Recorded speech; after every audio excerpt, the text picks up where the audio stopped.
Hey guys, it's Roderick. I'm here with Interview with the Vampire, Season 2, Episodes 2 through 4. So I know y'all are like, oh, you must be really trifling to come and give us 2, 3, and 4. But you know what, girls? Life has been lifing. I'm on tour this, for the summer. But I'm not going to leave y'all hanging because there's a lot to condense and to talk about. So I want to kind of have like a catch up, a recap, and of course a Kiki to discuss Interview with the Vampire because you know how much I love this show. So if you're new to this channel, this is where we discuss acting, screenwriting, directing, all in television shows, films, comic books, all bundled up with a big Kiki. So let's settle back because I want to kind of catch up and kind of like slow cook this a little bit because there's a lot, but not too much. I really wanted to kind of see where you guys were headed, right? Okay, so overall, 40,000 feet above the picture view. I like this season. This season, of course, I am getting used to the fact that we don't have Lestat as an active main character, even though, like, we know kind of what happens if you kind of watch this, if you watch the movie, you kind of read the books. But, you know, I just miss that because Armand is just giving me Crystal Carrington tease, right? Like, Armand just kind of really gives you, like, I'm the new wife. I'm not like the first wife. I'm different. And the chemistry just is not there for me. Like, maybe I'm just toxic all in my soul. But I really like the Louis Armand chemistry better. Now, Claudia gonna wear me the whole out. And I just can't really ready for this season to be over because Claudia don't wore me the whole fuck out. Like, she's just wore me out. I don't know what it's just Claudia don't wore me out, right? Now, let's also go to the fact that Louis is also a simp, and Lestat is also a fuckboy. But besides that all being bundled in together, I'm liking this episode. And what we've seen now through episode 4 is that all our plot lines have now been developed, and we're going to be very interested to see kind of how they all intersect, right? So if you're new to this channel, as you know, in every television series, there's going to be an A storyline, a B storyline, a C storyline, or sometimes a D storyline or plot line, right? Our A storyline is going to be our main plot line. Our B storyline is going to be our kind of secondary. And then we may have a third or fourth, right? So, of course, when we get into episode 2, they're now in Paris, right? So they're now in Paris and they're pickpocketing and they're kind of like moving around in post-World War II Paris. As you know, Paris was invaded by the Germans, and then after the fall of Nazi Germany, Paris was then liberated. And, there's still some remnants of the Nazis roaming around Paris. But anyway, they're just still pickpocketing, whatever. But unbeknownst to them, there's a whole ass covenant in Paris that is feeling some sort of way that they ain't showed up and announced themselves, right? Kind of like I'm in a fraternity when I was, if you go to another campus and you're a member of that fraternity, you kind of have to show up and announce that you're on campus, right?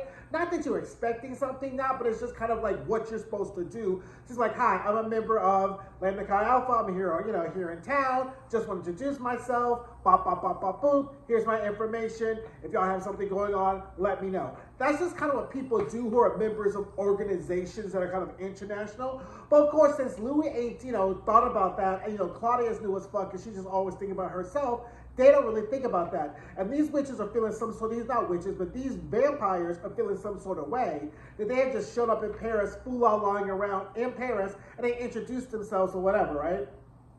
So, as they're kind of navigating around, Claudia meets this woman, she gets this dress made, and we really still see Louis grappling with, the sense of guilt, the sense of, of what's going on with Lestat.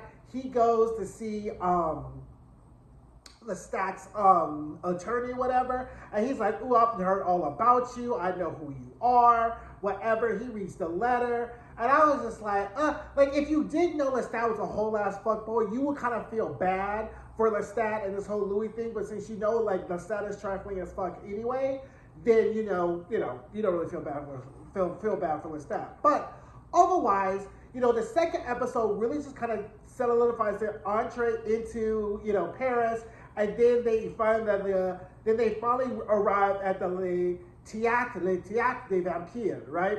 Which is where Armand is with his coven. he immediately sees that like these are a whole bunch of vampires putting on a play, and that they're really kind of mixing life and fact and fiction, where they kind of have like in the kind of finale, they have this woman who they kind of sacrifice, they all feed off of her, whatever, and Claudia is just like loving it, and Louis is like, ugh, how gauche, whatever, y'all. But Claudia is all caught up, she is loving it, you know. Finally, they go backstage, they meet everybody, they see Armand, and child, they upstairs, they're like, oh, where are you from? Oh, we from Chicago, outside of Springfield, meow, meow, meow. Child, they got a whole ass picture of Lestat up in there, and then all of a sudden, they're like, and I was like, girl, and then everybody kind of like, and then Armand was kind of like reading their minds kind of bit, but they're like, ooh, what's going on with this every time we mention Lestat? So then, you know, anyway, there's this one called Santiago, he's kind of like the Laurence Olivier of the troupe, right? And like he's kind of like the head, you know, and the head vampire in charge, right? And at first it's all cute and whatever, but you know the whole point is was like the coven's thinking that Louis and Claudia are going to show up and be part of the coven, and Louis is like, I don't really do this whole cool in the game thing that y'all going on, but Claudia's all down with it. She obviously she must have been a Girl Scout and a Brownie Scout and whatever in her former life because she just wants to join, and Louis is like, okay, girl, whatever, right?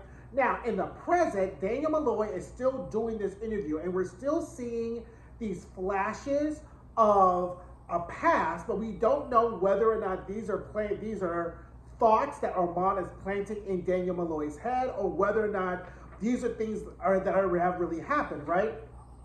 So anyway, as they're like going through this and like going what happened, Daniel Malloy goes out to lunch because he's just like, you know what, y'all don't work my nerves. Y'all just keep being dodgy because really, you know, Armand and Louis are really giving you Crystal Carrington and Blake T sitting there all huddled together like they're on 2020. Like, they're really giving you like real, like this, to show your age, Tammy and like, oh my God, Tammy Faye Baker and, you know, whatever. God, what was his name again? Bank and Tommy. Oh my God, it's not with the J, girl. I almost forgot. But really giving you Tammy Faye Baker and her husband Tease after they done stole the money. Anyway, that's what they were giving. So Daniel was like, you know what, I'm kind of over you all, whatever. He goes to have sushi in the middle of Dubai. Okay, because there's good sushi in the desert. Child, he done meets this man who's a whole ass Talamasca, who, of course, Daniel, but he doesn't say, I'm with the Talamasca. He's like, I'm with people who keeps eyes on things, and uploads all these files to Daniel Malloy's like laptop, right? So of course, Daniel's like kind of slow because he ain't really trusting the vampires. He don't know what the real TTT is, right? She showed him about vampires, don't know nothing about witches, and then once he's dealing with it, irking his nerves, because he thinks the guy works for Mossad, which is Israeli intelligence, but really is like he's the Talamasca, right? But he takes his laptop, goes back, and that pretty much was episode 2, right? Like kind of we see what the stakes, we see what's going on, whatever. Now, episode 3 follows true to form with most series, where the 3rd episode is a flashback episode. So typically you will have, on the 3rd episode, you'll have a flashback to give us context, and now so that way they don't have to disguise so much exposition of what's going on. Our flashback episode gives us a little flavor, gives us some new revelations, tells us who the characters are, and potentially points us in a direction either figuratively or actually where they're going, right? Now, as I discussed in the first episode, what makes this series so interesting is the narrator is wholly untrustworthy, right? Louis is wholly untrustworthy as a narrator because his memories aren't really together because it's been such a long time, and there's kind of like some hint that there was some trauma or something. We don't know if Armand fucked around with his memories. So Louis really can't be trusted as a narrator per se, right? So that is why this episode's narrator is Armand. So we find out the connection between Armand, Lestat, and Louis. So, as we recall from season 1, Lestat's maker was Magnus. Magnus was a deserter of Armand back in Rome. So he was in charge of the Parisian coven. Armand then is sent over from Rome to Paris to be in charge of the Parisian coven, and they're doing old-timey, old witchy stuff and whatever. And true to form, him to find out, and everybody's broke. They're giving you Oliver Twist teas, just dirty, under the sewers, you know, burning people alive, vampires alive who break the laws, all that stuff. Well, somehow Armand finds himself at a play, and child, who's upstairs giving you Whitney Houston, I Want to Dance with Somebody, but Lestat. And he is up there showing off, doing whatever, doing tricks, and then Armand starts to like, telepathically be like, I see you, you need to meet me. And Lestat's like, oh, you got me all the way fucked up. You just can't just summon me and just pop up in my head and think I'm going to show up. Bye. Catch me backstage if you want to. So the show ends, and Lestat's there with his human lover, right? And Armand is feeling some sort of way because he's like, you don't get to show up in Paris and do what you want to do. There are rules, there are things to do, which actually acts as foreshadowing to the tension that will happen between Armand and Louis, because Louis is really kind of breaking the rules of him not being in the coven, whatever. But Lestat, this is all like 1530, more like in the 1500s. So Lestat is just like, look, bitch, I'm not really with you, down with your coven shit. So Armand shows up, freezes time, freezes everybody, drags a human lover, like literally stiff arms Lestat. He's like, how do you do this? What are you doing? Whatever. And drags Lestat's lover all the way away, right? So then Armand's thinking this is going to make Lestat heel, come begging. But clearly he don't know Lestat, that Lestat ain't new to this, he's true to this. He comes down with his fiddle being like, you know what? You dirty, you disgusting. And Lestat's like, look, I ain't going to fight you, so I know you're going to win. What I'm going to do is I'm going to fuck you into compliance, and you're going to give me all your little secrets, right? And Lestat comes down, girl. He got his little pigtails going or whatever, being charming. And then Armand's like, oh, I see you, whatever. And Lestat, then all of a sudden, now they're together, right? And then Daniel Malloy's like, now stop. You are so trashy ass motherfuckers, right? Tell me this ain't true, that somehow or another Armand, he's like, so y'all done held out on me for all these months that Louis and Armand have both been, that y'all have both had dealings with Lestat. He literally puts on the Young and the Restless, like, theme song. It's like, okay, y'all are too much. Don't be motherfucking wasting my time, right? Anyway, so Lestat and Armand are all together. They're fool-all-lying around.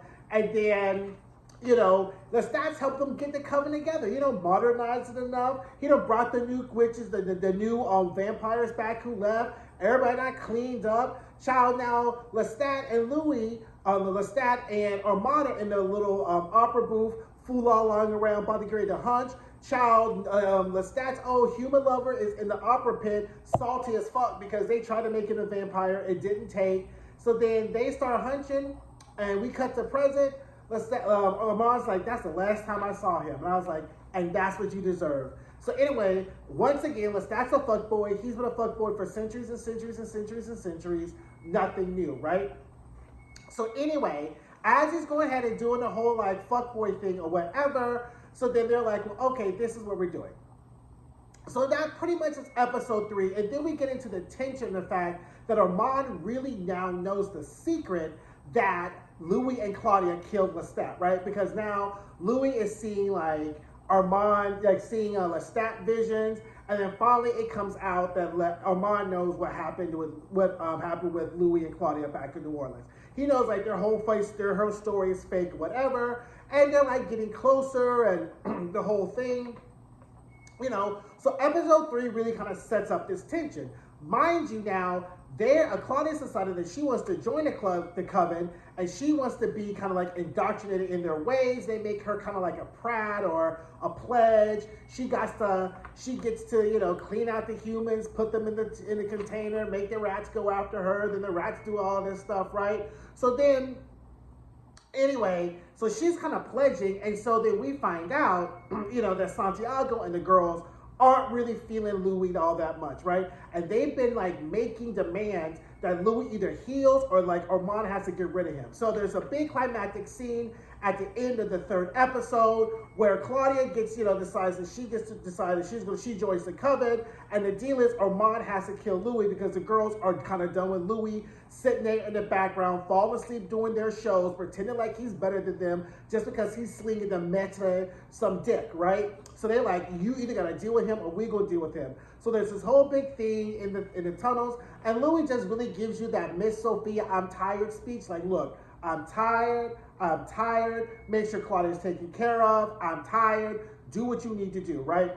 Anyway, needless to say, Armand doesn't kill Louis. They go back upstairs and fuck or whatever. And that pretty much gives us episode 3. Now, episode 4 starts off with Claudia starting off with her new show, right? It's, what is it? It's called Les Enfants. Oh, Les Enfants, J'adore les fenêtres. The girl likes, the child likes windows, right? Anyway, because Claudia is always going to be a child, Armand says, look, this Claudia shit ain't going to last forever because you made her too young and her hunger is going to end up tearing her mind apart. So you better as well set your watch because this shit ain't going to really last that long, right? Anyway, she's doing this play.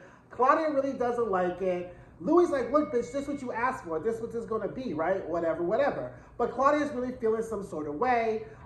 In the meantime, Armand and Louis are still fucking around. And, you know, finally, Armand has to have, like, a real heart-to-heart talk with himself. And in himself, he means Lestat. And then he's like, look, I love you, but I can't keep seeing your visions, whatever. In the present, Daniel Malloy is like, were you, like, schizophrenic? He's like, bitch, vampires can't be schizophrenic. I guess so. I guess I was just guilty or whatever, right? Meanwhile, in the present, Daniel Malloy is still seeing flashes of what's going on. He doesn't know whether this is past. He's like looking at files and seeing pictures that the Talamasca has had since he first had this conversation with Louis and Armand, and they got pictures and and recordings, and that's not matching up with what the fuck he remembers, right? But we'll get that to the end.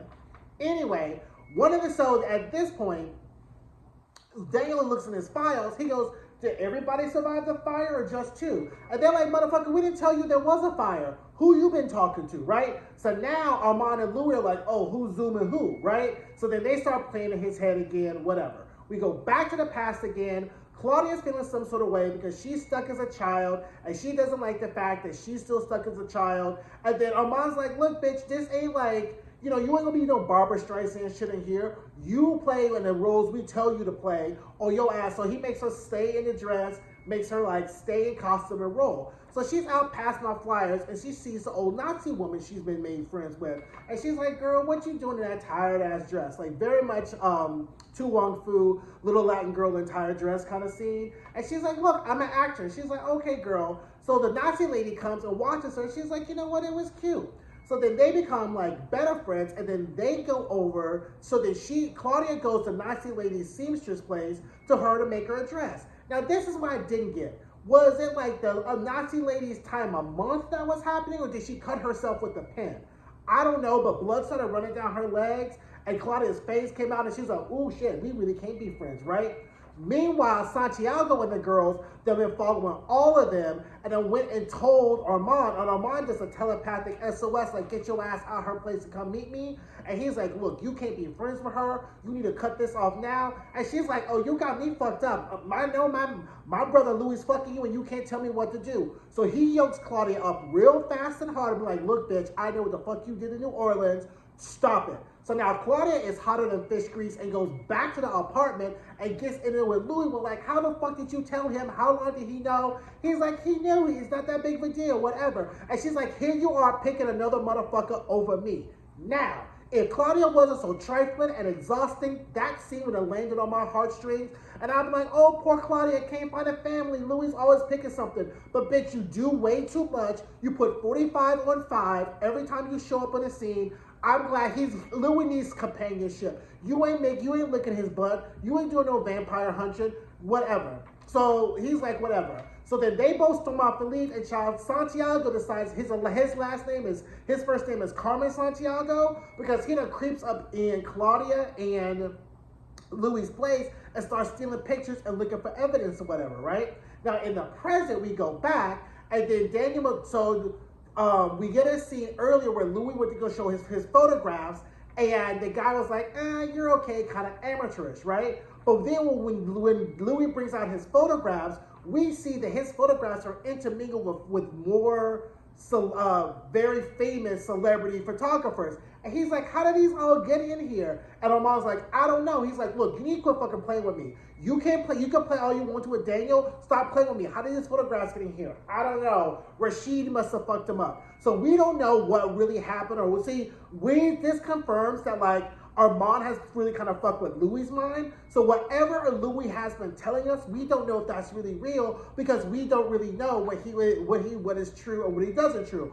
Up until like the New Orleans stuff would be true. The Paris stuff, I'm putting half 50-50 because that's where Armand got involved and that's when like everything got really sketchy, right?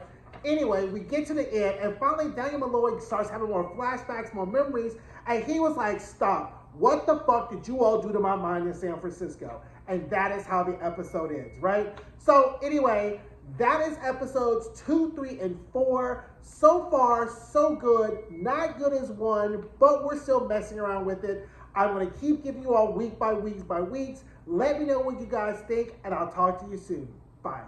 Hey guys, thanks for watching my videos. Don't forget to like, comment, subscribe, and share. And don't forget to check out some of my other videos.